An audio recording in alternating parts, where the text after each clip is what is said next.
For generations, long before the Grand Canyon became a national park and decades before a mysterious newspaper story captured public attention, the Hopi people preserved an extraordinary tradition. They spoke of a world beneath the canyon, not a symbolic underworld or a place reached after death, but vast underground chambers where their ancestors once lived and where mysterious beings were said to have existed long before the present world began. According to the Hopi, these beings were tall, covered in hair, and lived deep beneath the canyon. They were remembered not as monsters or legends, but as part of the oldest history passed down through the Bear clan for countless generations. Then, in April of 1909, an Arizona newspaper published a story that sounded strangely familiar. A government-sponsored explorer claimed he had discovered a hidden cave carved into the walls of the Grand Canyon. Inside were underground chambers, preserved mummies, unusual artifacts, and inscriptions unlike anything archaeologists had ever documented in North America. The story quickly spread across the country. Then it disappeared. More than a century later, one question remains. Was the newspaper describing an elaborate hoax? Or had it stumbled onto the same underground world the Hopi had been describing all along? Today we're examining the historical records, the Hopi oral traditions, and the events surrounding one of the most debated stories ever connected to the Grand Canyon. To understand why the 1909 Grand Canyon story continues to fascinate people more than a century later, we have to begin much earlier, long before explorers mapped the canyon, long before archaeologists surveyed its cliffs, and long before the Arizona Gazette published its famous article. The Hopi were already telling a story about what existed beneath the canyon. For the Hopi, this was never simply a legend. It was part of their history. Their oldest oral traditions describe humanity passing through a series of worlds before arriving in the one we know today. According to those traditions, the present world is not the first. Earlier worlds ended through great catastrophes, and each time the survivors were guided to safety before eventually emerging into a new age. That emergence is one of the foundations of Hopi belief. The place where it happened is known as the Sipapu, a sacred opening through which the ancestors entered the present world after living below the earth. Unlike many creation stories found around the world, the Hopi tradition speaks of a real place connected to the landscape of northern Arizona, not simply a symbolic heaven or spiritual realm. But what makes the tradition especially intriguing is what the ancestors were said to have encountered before that journey was complete. According to the Bear clan, whose oral history has preserved many of the oldest Hopi traditions, there were already beings living beneath the earth. The Hopi called them the ant people. Despite the name, the descriptions do not resemble ordinary ants or insects. They are remembered as intelligent beings who lived inside underground chambers and possessed knowledge of the world below the surface. During times of catastrophe, they sheltered the ancestors, protected them, and helped them survive until it was safe to emerge again. Some traditions describe them as taller than ordinary people. Others remember them as being covered in hair. And nearly all agree on one important detail. They lived beneath the canyon. For generations, these accounts were preserved through oral tradition, passed carefully from one generation to the next, long before they were ever written down by anthropologists or historians. They remained part of Hopi cultural memory without any connection to newspapers, archaeology, or government expeditions.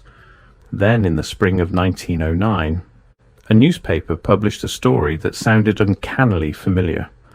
Before we continue, if you enjoy documentaries that explore forgotten history through historical records, archaeology, and indigenous traditions, consider subscribing.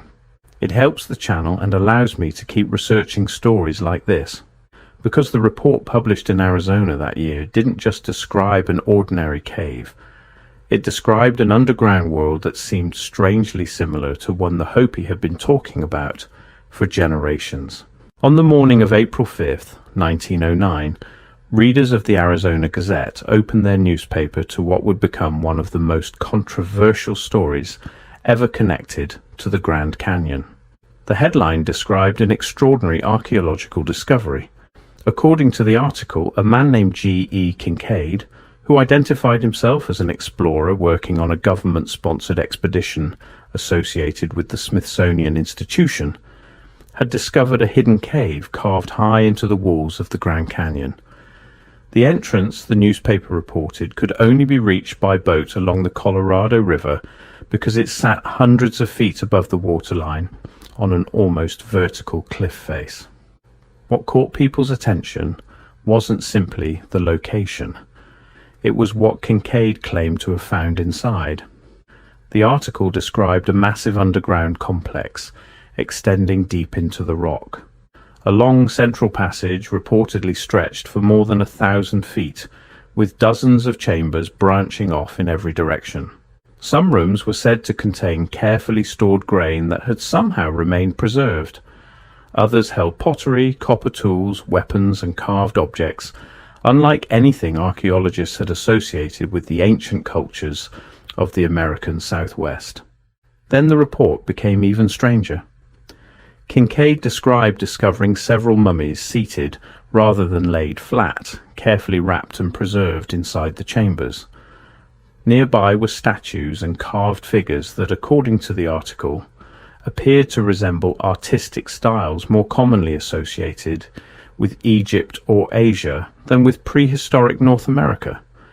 The walls themselves were reportedly covered with symbols and inscriptions that neither Kincaid nor the expedition's archaeologists could identify. They measured what they could, photographed portions of the site, and continued documenting the chambers over multiple visits. Only 4 days later, on April 9th, the Arizona Gazette published a second article expanding on the discovery. Rather than treating the first report as a joke or a rumor, the newspaper presented additional details about the expedition, the layout of the cave, and the remarkable collection of artifacts said to be waiting inside. To readers in 1909, the story sounded less like fiction and more like the announcement of a discovery that might completely reshape the history of the American Southwest. But then, something unusual happened. The story simply stopped. No photographs of the chambers were ever published. No artifacts appeared in museums, no scientific report followed, and the expedition that had supposedly made one of the greatest archaeological discoveries in American history seemed to vanish almost as quickly as it had appeared. That disappearance would become just as mysterious as the cave itself. As interest in the Arizona Gazette story grew, researchers began asking what seemed like the obvious question. If this expedition really happened, where were the records? The newspaper had identified the explorer as G.E. Kincaid and stated that the work was connected to the Smithsonian Institution through an archaeologist identified as Professor S.A. Jordan. If one of the greatest archaeological discoveries in American history had actually taken place, there should have been photographs, excavation reports, correspondence, museum records, or at the very least an official acknowledgement that the expedition had occurred. Instead, researchers found almost nothing. Over the years, historians and independent investigators searched for documentation that could confirm the expedition described in the newspaper. The Smithsonian has consistently stated that it has no record of G.E. Kincaid being employed by the institution, no record of Professor S.A. Jordan connected to the expedition, and no record of artifacts matching those described in the Arizona Gazette articles.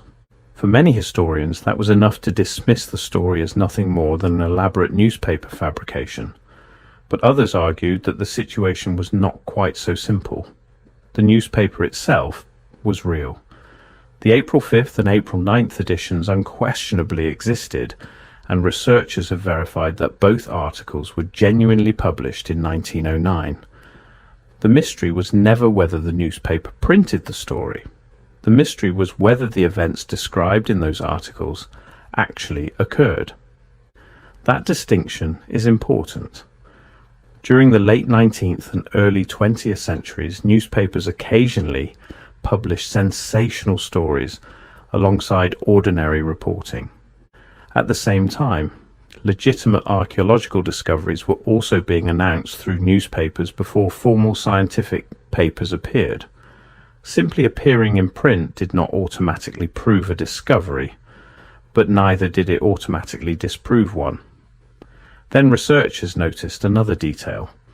Only 3 years before the Arizona Gazette story appeared, the Antiquities Act of 1906 had become law, giving the federal government authority over significant archaeological discoveries made on federal land. The Grand Canyon was already under federal protection, meaning that any major discovery there would have fallen under federal oversight.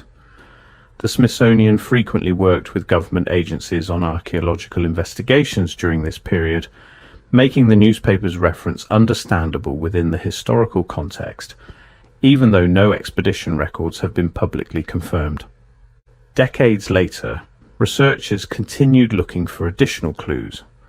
Some reported finding scattered references to a man named G. E. Kincaid in unrelated historical records, suggesting that a person by that name may have existed. Others pointed to gaps in archival collections from the period, although missing records can occur for many ordinary reasons, including incomplete preservation, cataloguing errors, or simple loss over time. None of these findings by themselves confirm the Grand Canyon expedition described in 1909. So more than a century later, the story remains suspended between two possibilities. Either the Arizona Gazette published one of the most detailed archaeological hoaxes of its time, or it reported on an expedition whose full history has never been recovered. And that uncertainty becomes even more intriguing when the newspaper's description is placed beside something that had existed long before 1909. The Hopi traditions had already been describing underground chambers and unusual beings beneath the Grand Canyon for generations. Long before anyone claimed to discover a hidden chamber inside the Grand Canyon, the Hopi had already been telling a remarkably similar story. For generations, Hopi elders passed these traditions from one generation to the next through their clan system. Unlike written histories that can disappear with time, Hopi knowledge survived through continuous oral transmission, carefully preserved by elders whose responsibility was to remember and teach the history of their people. Among the oldest of these traditions is the story of the Ant People. To someone hearing the name for the first time, it sounds almost mythical, but the Hopi descriptions are far more detailed than the name suggests. The Ant People were not remembered as ordinary insects or imaginary creatures. They were described as intelligent beings who lived beneath the earth inside underground chambers. During times of great catastrophe, when earlier worlds were destroyed, these beings sheltered the ancestors of the Hopi, providing protection until it was safe to return to the surface. According to the Hopi emergence tradition, humanity eventually came into the present world through the Sipapu, a sacred opening that marked the transition from the underground world to the one we know today. What makes these traditions especially interesting is that they describe the underground world as a real place rather than a symbolic one. The stories speak of chambers beneath the land, long migrations through underground passages, and guides who already knew those hidden places before the Hopi ancestors arrived. To the Hopi, these accounts were part of their history and identity, not simply stories created for entertainment. Anthropologists have generally studied them as elements of Hopi cosmology and religious tradition, while many Hopi continue to regard them as sacred teachings. Then there are the descriptions of the beings themselves. Different versions of the tradition contain different details, but some themes appear repeatedly. Several accounts describe them as larger than ordinary people. Others remember them as being covered in hair, and nearly all agree that they belong to the underground world beneath the canyon rather than the villages built later on the mesas. By themselves, these traditions would simply be an important part of Hopi cultural history. But when placed beside the Arizona Gazette story, the similarities become difficult to ignore. A newspaper describes hidden chambers deep inside the Grand Canyon. The Hopi describe an underground world beneath the canyon. The newspaper reports preserved remains and unexplored passageways. The Hopi remember ancient beings who lived below the surface long before the present age. None of those parallels prove that the newspaper story was true. They do not prove that the cave existed exactly as it was described, but they do raise an important historical question. Could two completely different sources, one a newspaper published in 1909 and the other an oral tradition preserved for generations before that, be pointing toward the same place? That question becomes even more intriguing when we look at the canyon itself, because the Grand Canyon is not a single open valley. It is a landscape filled with extensive natural cave systems, especially within the Redwall limestone formation. Many sections remain extremely difficult to access, and even today large portions of the canyon's cliffs and cave networks have never been comprehensively explored. Perhaps that explains why this story has survived for so long, not because anyone has proven what lies beneath the canyon, but because no one has completely answered the question either. And more than a century after the Arizona Gazette published its extraordinary report, the Grand Canyon still keeps its deepest places remarkably well hidden. More than a century has passed since the Arizona Gazette published its remarkable story. During those years, countless books have been written about the Grand Canyon. Millions of visitors have stood along its rim, looking down into one of the most studied landscapes on Earth. Geologists have spent decades examining its rock layers. Archaeologists have documented villages, trails, and artifacts left by the many indigenous peoples who have called this region home. Yet despite all of that work, the story published in April 1909 has never completely disappeared. It continues to return because it asks a question that has never been answered in a way that satisfies everyone. If the article described a genuine expedition, where are the photographs, field notes, and recovered artifacts? If it was simply an elaborate newspaper story, why was it written with such remarkable detail, including measurements of chambers, descriptions of artifacts, and references to locations that remain difficult to reach even today? History has not provided a definitive answer. Instead, it has left us with fragments, a newspaper account, a Smithsonian denial, a canyon filled with thousands of caves, and an indigenous tradition that had been preserved for generations before the newspaper was ever printed. The Grand Canyon itself adds another layer to the mystery. Most visitors experience only the rim, looking down across an immense landscape carved by the Colorado River. But beneath those towering cliffs lies an intricate world of natural caves, hidden ledges, narrow passages, and rock formations created over millions of years. The Redwall limestone alone contains extensive cave systems, many of which remain inaccessible without specialized climbing or river expeditions. Even today, much of that underground landscape has never been fully explored or mapped in detail. That does not prove the cave described in 1909 exists, but it does remind us that the canyon is far larger and far more complex than most people imagine. Then there is the Hopi perspective. In the year 2000, the Hopi Cultural Preservation Office issued a statement concerning sacred places within the Grand Canyon.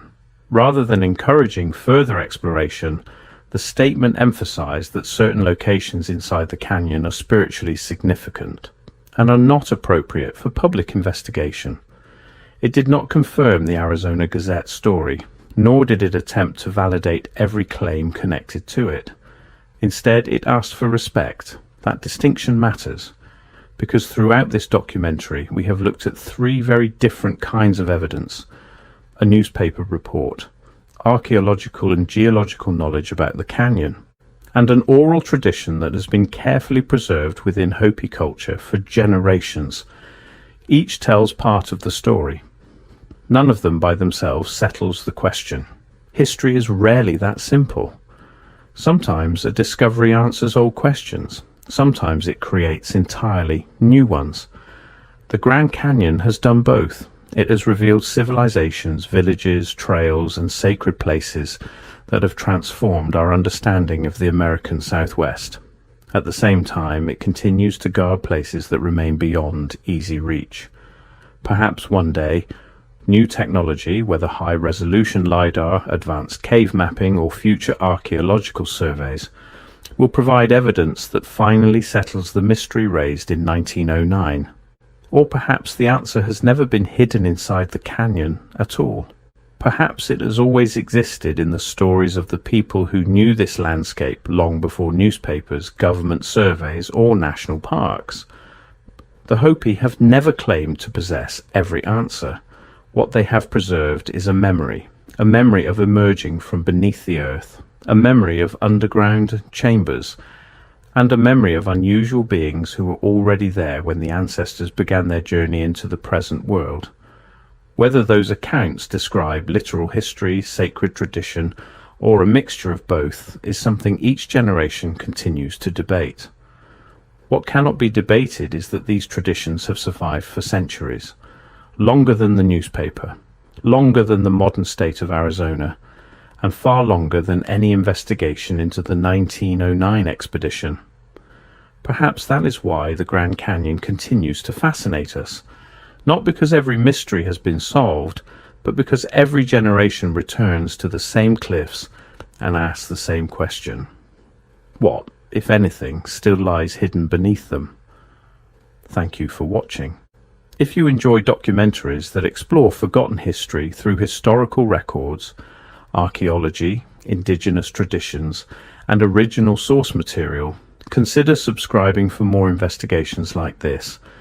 And before you go, I'd like to hear your thoughts. Do you think the Hopi traditions and the 1909 Grand Canyon story are completely unrelated?